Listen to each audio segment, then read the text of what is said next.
In 1899, a group of citizens from Asheville were inspired by the new crushed gravel private roads at George Vanderbilt's Biltmore estate. They began a Good Roads Association and built the state's first public hard-surfaced road. At the time, counties were in charge of their own roads. Wealthy counties could afford to maintain theirs, while the rest of the state was mired in mud.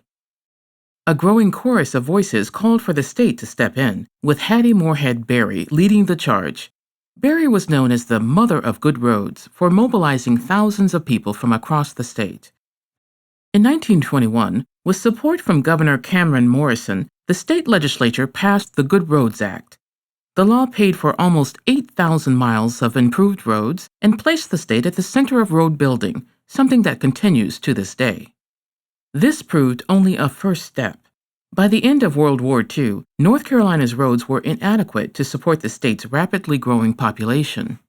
In 1948, Carr Scott ran for governor, declaring he would get the farmer out of the mud. Once he took office, Scott asked the legislature to improve the roads, paid for in part with fees and taxes, but his request was denied. However, a statewide referendum passed, showing North Carolina's willingness to invest in the future. The Go Forward program paved more than 14,000 miles of roads. State farm income increased twice as fast as the national rate, and a quarter of new industries that moved to the state chose now accessible rural locations for plant sites. North Carolina's investment in road building literally paved the way for economic development during the 20th century.